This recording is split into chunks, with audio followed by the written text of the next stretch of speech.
নমস্কার প্রিয় শিক্ষার্থীরা, কেমন আছো? নিশ্চয়ই ভালো আছো। আজকে আমি আবারও তোমাদের মাঝে এসেছি ভৈরব অনলাইন স্কুলের পক্ষ থেকে আমার তৃতীয় শ্রেণীর শিক্ষার্থীদের জন্য। যারা তৃতীয় শ্রেণীর শিক্ষার্থী, যারা আমার সঙ্গে গণিত ক্লাস করো, তোমাদের জন্য আজকে কোন অধ্যায়টি করাবো বলো তো? আমি তোমাদেরকে আজকে করাবো যোগ, বিয়োগ, গুণ ও ভাগ সংক্রান্ত সমস্যা নিয়ে আজকে আলোচনা করব। তবে বন্ধুরা, তোমরা যারা তৃতীয় শ্রেণীর শিক্ষার্থী তারা আমার সঙ্গে খাতা কলম বই নিয়ে বসে যাবে। তার আগে আমি আমার পরিচয় দিয়ে নিচ্ছি।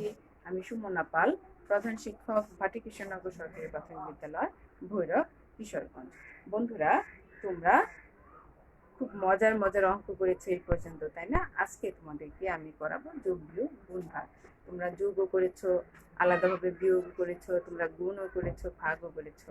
এগুলি তোমরা প্রথম শ্রেণী, দ্বিতীয় শ্রেণী থেকে শিখেছো এবং তৃতীয় শ্রেণীতেও কিন্তু তোমরা শিখেছো। হ্যাঁ বন্ধুরা, এখন আমি তোমাদেরকে শেখাবো কি যোগ, বিয়োগ, গুণ, ভাগ সম্পর্কিত, অর্থাৎ চারটা বিষয় আছে অঙ্কে, বা চারটা না থাকলেও দুইটা বা তিনটা বিষয় থাকে। আমি এই অঙ্কগুলি তোমাদের করাবো। সেজন্য বন্ধুরা, তোমরা একটু পাঠ্য বইটি একটু লক্ষ্য করো।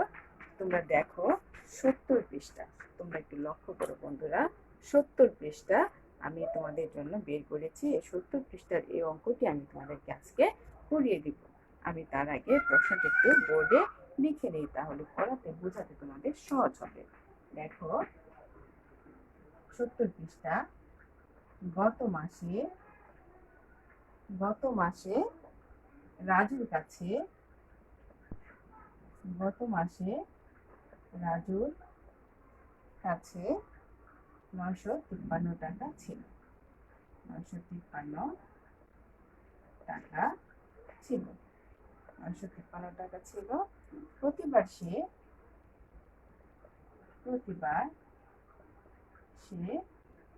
14টি করে ডিম কিনল। 14টি করে ডিম কিনল।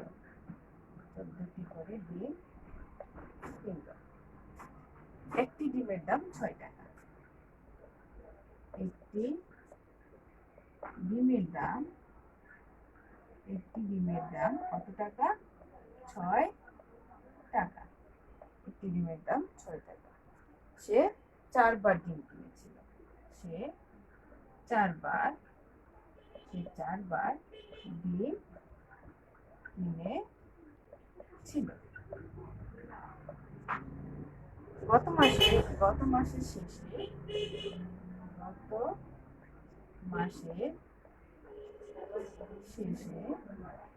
রাজুর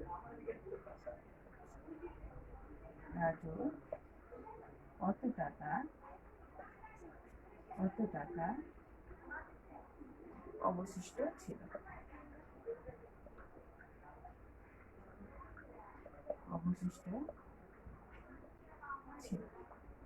তাহলে বন্ধুরা, তোমরা একটু লক্ষ্য করে দেখো, গত মাসে রাজুর কাছে 953 টাকা ছিল। গত মাসে রাজুর কাছে 953 টাকা ছিল। প্রতিবার সে 14টি করে ডিম কিনলো। প্রতিবার সে কতটি করে ডিম কিনলো? 14টি করে ডিম কিনলো। একটি ডিমের দাম কত টাকা? 6 টাকা। একটি ডিমের দাম 6 টাকা। সে 4 বার ডিম কিনেছিল। বন্ধুরা, সে কতবার ডিম কিনেছিল? সে 4 বার ডিম কিনেছিল। গত মাসের শেষে রাজুর কত টাকা অবশিষ্ট ছিল? তার মানে রাজুর কাছে ছিল 953 টাকা। 953 টাকা। প্রতিবার সে 14টি করে ডিম কিনলো। তার মানে কি, সে যতবারই ডিম কিনলো ততবারই সে 14টি করে ডিম কিনেছে। আর একটি ডিমের দাম কত টাকা? একটি ডিমের দাম হচ্ছে 6 টাকা। বন্ধুরা, তোমরা তো নিশ্চয়ই বাজারে যাও, তাই না? বাজারে গেটে সেটা কিনো, ডিমও তো কিনো। হ্যাঁ, রাজু এখানে ডিম কিনেছে। চলো তো আমরা রাজুর হিসাবটা চট করে ফেলি। এখানে দেখো, খেয়াল করে দেখো, প্রতিবার সে ডিম কিনে 14টি। প্রতিবার কতটি ডিম কিনে বন্ধুরা? 14টি। আর এখানে একটি ডিমের দাম কত টাকা? 6 টাকা। একটি ডিমের দাম 6 টাকা। তাহলে 14টি ডিম সে কত টাকা দিয়ে কিনে? চলো তো আমরা চট করে হিসাব করে ফেলি। আমরা কি লিখবো তাহলে? আমরা লিখতে পারি যে একটি ডিমের দাম কত টাকা বন্ধুরা? 6 টাকা। একটি ডিমের দাম 6 টাকা। একটি ডিমের দাম কত টাকা বন্ধুরা? 6 টাকা। সে কতটি ডিম কিনো? 14টি। সে প্রতিবারে সে কতটি করে ডিম কিনে? 14টি করে। তাহলে 14টি ডিমের দাম, অতএব 14টি ডিমের দাম 6 গুণন 14। কত হবে বন্ধুরা? 14কে যদি আমরা 6 দ্বারা গুণ করি তাহলে দেখো 4 6 কত? তোমরা তো নামতে পারো। 6 কে 6, 6 দুগুণে 12, 3 6 18, 4 6 কত? 24, 24 এ 4 হাতে কত? 2, 6 কে 6 আর 2 কত? 8। তাহলে কত টাকা বন্ধুরা? 84 টাকা। কত টাকা বন্ধুরা? 84 টাকা। কত টাকা? 84 টাকা। তাহলে এই যে 84 টাকা হলো, সেগুলি কতবার ডিম কিনলো? 14টি। সে প্রতিবারে সে 14টি করে ডিম কিনলো। তার মানে সে একবারে ডিম কিনলো 84 টাকা। সে একবারে ডিম কিনলো। সে একবারে ডিম কিনলো কত টাকা? 84 টাকা। সে একবারে ডিম কিনলো। তাহলে সে একবার ডিম কিনে একবার ডিম কিনে ডিম কিনে কত টাকা? 84 টাকা। একবারে ডিম কিনে কত টাকা? 84 টাকা। তাহলে দেখো সে কতবার ডিম কিনে বন্ধুরা? 4বার ডিম কিনেছিল। কতবার ডিম কিনেছিল? সে ডিম কিনেছিল 4বার। তাহলে বন্ধুরা এখন আমরা কি করব? 4বারেরটা বের করব। এখানে একবারেরটা বের করেছি আমরা, এখন আমরা 4বারেরটা বের করব। আমি কি লিখব? সে একবার ডিম কিনে 84 টাকা। তাহলে সে 4বার ডিম কিনে, আমি এখানে কি লিখব? সে 4বার ডিম কিনে 4বার। আমরা এখানে একটা কাজ করি, এখানে লিখে ফেলি, এটা লিখে ফেলি একবার। একবার ডিম কিনে 84 টাকা। 4বার ডিম কিনে কি হবে? এই 84 কে আমরা কত দিয়ে গুণ করবো? 4 দিয়ে। যেহেতু 4বার ডিম কিনে, তাই না? 4 গুণ হয়ে যাবে। তাহলে বন্ধুরা গুণ করে ফেলে তো। 4 4 এ 16, 6 হাতের 1, 4 হাতে 32 আর একে কত টাকা বন্ধুরা? 33। তার মানে 336 টাকা। কত টাকা বন্ধুরা? 336 টাকা। তাহলে সে কত টাকা ডিম কেনার জন্য খরচ করে বন্ধুরা? 336 টাকা সে ডিম কেনার জন্য খরচ করে। এখন দেখো বলা হয়েছে গত মাসের শেষে রাজুর কত টাকা অবশিষ্ট রইল। রাজুর কাছে ছিল কত টাকা? 953 টাকা। রাজুর কাছে ছিল 953 টাকা, আর সে খরচ করে 336 টাকা। এখন কি করতে হবে বন্ধুরা বলো তো? এখন কিন্তু আমরা বিয়োগ করে ফেলবো। এখন কি করবো বন্ধুরা? বিয়োগ করে ফেলবো। হ্যাঁ, আমরা তাহলে কিভাবে লিখবো? আমরা লিখবো যে রাজু ছিল, আমরা লিখবো যে রাজু ছিল 953 টাকা। 953 টাকা। ডিম কিনলো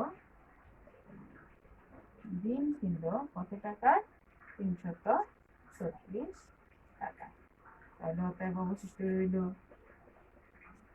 অতএব অবশিষ্ট রইল। আমরা কি করবো বন্ধুরা? বিয়োগ করে আমরা অবশিষ্টটা বের করে ফেলবো। তাহলে 3 কে কত ধরবো? 13। 13 থেকে 6 গেলে কত থাকে বন্ধুরা বলো তো? 13 থেকে 6 গেলে থাকে 7, হাতের 1, 3 এর 4, 5 এর থেকে 4 গেলে কত থাকে? 1, 9 থেকে 3 গেলে থাকে কত বন্ধুরা? 6। তাই তো বন্ধুরা? তাহলে 617 টাকা। 617 টাকা। আমি দেখো বন্ধুরা খুব সহজে কিন্তু আমরা অঙ্কটা করে ফেলতে পেরেছি। আমরা কি করেছি? যোগ বিয়োগ গুণ করেছি। তাহলে দেখো তো বন্ধুরা আমরা এখানে কি করলাম? আমরা যে অধ্যায়টি করছিলাম সেটা যোগ বিয়োগ গুণ এবং ভাগ। তাহলে এখানে আমরা যে কাজটা করেছি সেটা আমাদের এখানে গুণের বিষয় আছে, তাহলে বন্ধুরা এখানে বিয়োগের বিষয় আছে, তাই না? আমরা 2বার কি করেছি? গুণ করেছি। একবার কি করেছি বন্ধুরা? বিয়োগ করেছি। তাহলে দেখো এই অঙ্কটা কিন্তু খুব সহজ। হ্যাঁ, আমরা এই অঙ্কগুলি অবশ্যই খেয়াল করব। এখানে দেখো আরো অঙ্ক আছে।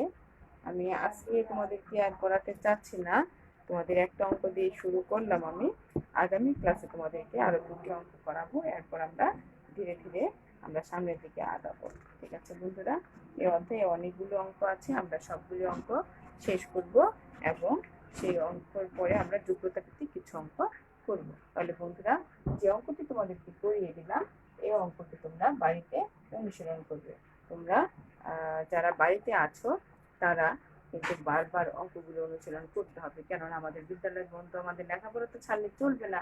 চলবে কি না, আমরা বাড়িতে বসেই কি করবো, লেখাপড়া করব। তাহলে বন্ধুরা তোমরা বাড়িতে বসেই এই যোগ বিয়োগ গুণ ভাগের অঙ্কগুলো করে নেবে। আমার সঙ্গে তোমরা নিয়মিত যদি ক্লাস করো, আশা করি তোমরা এই অধ্যায় সম্পর্কে তোমাদের একটা ধারণা হবে। তাহলে বন্ধুরা তোমরা বাড়িতে ভালো থেকো, সুস্থ থেকো এবং নিরাপদ থেকো এবং বাড়িতে বসে লেখাপড়া করো। তাহলে আজকের মতো আমি এখানে ধন্যবাদ জানিয়ে তোমাদেরকে শেষ করতে চাচ্ছি। ধন্যবাদ সকলকে বন্ধুরা, ভালো থেকো।